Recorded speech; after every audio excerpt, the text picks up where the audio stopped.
24-year-old Jennifer Kesse is as careful as she can be. She carries pepper spray in her bag. She calls people while crossing dark parking lots. She even moves into a gated community. And yet it's not enough to keep her safe. Thanks for watching True Crime Recaps. I'm Amy, and this is one of Florida's coldest cases. All there is to go off is some grainy CCTV footage and a phantom caught on camera. Let's recap.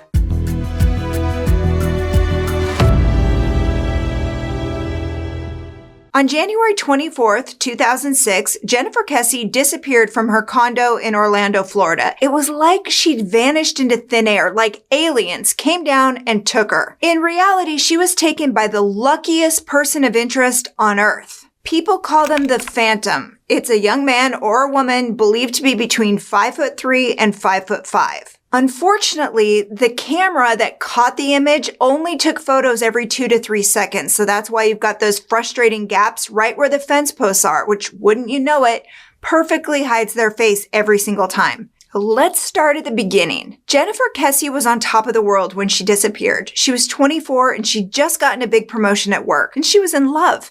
Her boyfriend, Rob, had taken her on a tropical vacation to the Virgin Islands. They just returned on January 22nd, 2 days before she vanished. A 3-hour drive separated Jennifer and Rob. She was in Orlando, he was in Fort Lauderdale, so they were doing that long distance thing for about a year. They tried to see each other over the weekends, but the logistics of love were taking a toll. In November, 2 months before she vanished, Jennifer bought her condo at the Mosaic in Millenia. That was within walking distance of the mall at Millenia and only a few miles from Universal Studios. The condo was technically gated with a security guard on duty who'd let cars come and go, but around the time she went missing, the Mosaic was still under construction. Like, it's this big complex and other buildings were getting built, and some of the current condos like hers were still having their punch lists finished and like renovations. It's a whole mess of construction. And the construction workers were in and out of the place. At times they'd live in empty apartments and gather in the hallways. According to her family's private investigator, 10 guys were living in the apartment across from Jennifer's when she disappeared. Now, Jennifer had told several people that these guys were making her uncomfortable, throwing catcalls her way and at other women living there too. Unfortunately, building management couldn't do anything about them, or so they say. The first sign of trouble is Tuesday morning, January 24th. Jennifer's parents get a call saying their daughter never showed up for work, which is not like Jennifer at all. I mean, she's in constant contact with everyone. She would have let her office know if she was running late or she couldn't come in. So they call her cell, the same phone she's had since she was 16, and goes straight to voicemail. Another red flag shoots up. Within minutes, Jennifer's parents hop in their car to make the long drive from Tampa to Orlando. On the way, they call the Mosaic building manager and ask him to check Jennifer's apartment. The door is locked, suggesting Jennifer closed it herself. Inside, everything looks pretty normal. According to her mother, the place looked like a maid had been there. The only thing out of order is the bedroom and the bathroom. And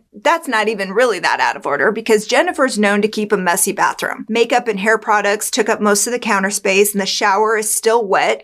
And there are some clothes spread out on her unmade bed. Like, she laid out a few options for an outfit and then showered for work. Her purse, phone, and keys are gone. Like, Jennifer got ready and left without a trace. According to her boyfriend, Jennifer always woke up before him, so she'd text or call him before work just to say good morning. It was so regular, it was almost like an alarm clock, he said. But that morning, he doesn't hear anything. He calls over and over between 8 and 9 a.m., but all his calls go straight to voicemail. Police think Jennifer disappeared between 7:30 and 8 a.m. as she was leaving for work. 2 days later, police find Jennifer's car, a black 2004 Chevy Malibu parked about a mile away from her condo. It's at a different condo complex called Huntington on the Green.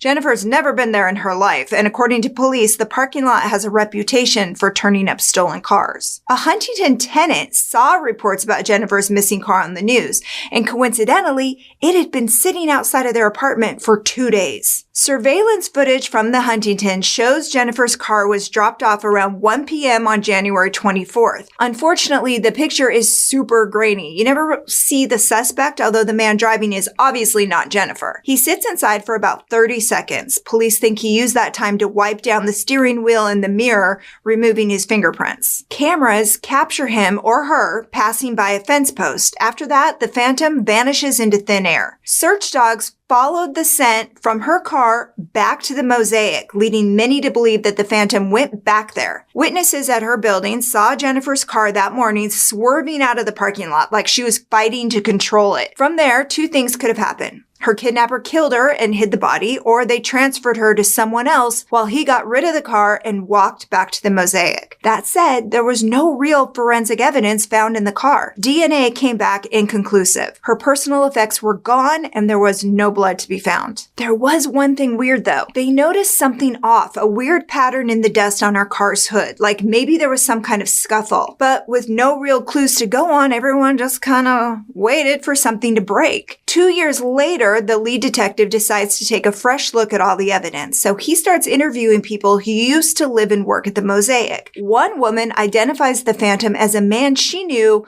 named Chino. At the time, Chino was in jail on statutory rape charges, but when Jennifer vanished, he was working at the mosaic as a maintenance worker.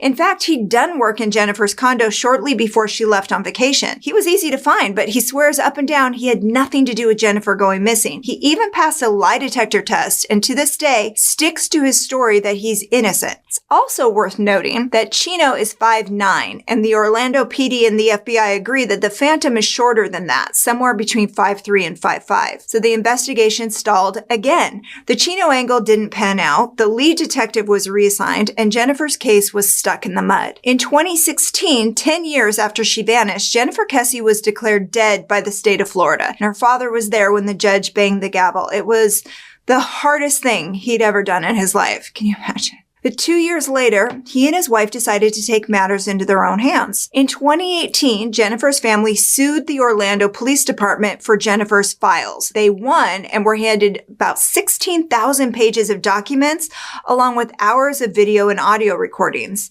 The Orlando PD took themselves off the case as part of the deal.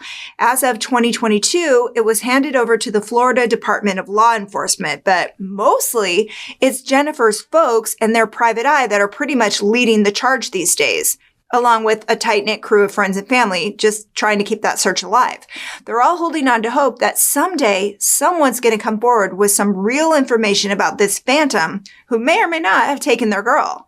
Now, that's not to say they haven't had some interesting leads. Their PI combed through the documents the Orlando PD handed over and found something kind of weird that wasn't investigated. Though not long after Jennifer's disappearance, a witness saw someone dumping a 6 to 8 foot long rolled up carpet in the lake near the mosaic.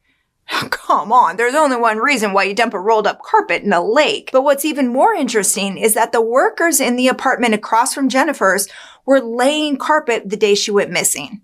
A dive team scoured the lake in November 2019, but sadly, the 2-day search came up empty. The family's private detective also talked with people who lived at the mosaic when Jennifer went missing, and boy, did he get an earful. One woman complained about this big group of construction guys just hanging out, knocking back a few drinks, giving her the creeps with their staring when she got home from work. And then there's this other lady who spotted a peeping Tom lurking outside her window. Cops never did catch him or the white van he drove away in. And get this, she's pretty sure someone had been inside her apartment too. Her place felt off, like someone had been rummaging through her stuff. Her underwear drawer was a mess and there were footprints in her closet. Now, based on all these interviews, the PI developed a theory about what happened to Jennifer. Like we said, at least 10 guys were living in the apartment across from hers. They noticed her leave that morning, then grabbed her as she turned her back to lock the door. The evidence in this case suggests more than one attacker. Jennifer was about 5'7", weighed about 130 pounds, so she was likely bigger than the Phantom, and she would have put up quite a fight. In fact, the Phantom may have just been the driver. His only role in the plot was maybe just to get rid of Jennifer's car. Other theories focus on an obsessed coworker she was complaining about. On the day she's thought to have disappeared, he showed up 4 hours late for work and blamed it on a traffic ticket. There was also an ex of hers who was seen drinking in a nearby bar on the last night anyone heard from her. As of 2024, Jennifer's fate remains a mystery. Was she killed? Was she sold? Will we ever find out? Jennifer Kesse would be 42 today. She has green eyes, sandy blonde hair, and a shamrock tattoo on her left buttock. She stands about 5'7" and weighed roughly 130 pounds when she disappeared. Her family is offering a reward for any information leading to their daughter's whereabouts. What do you think happened to Jennifer Kesse?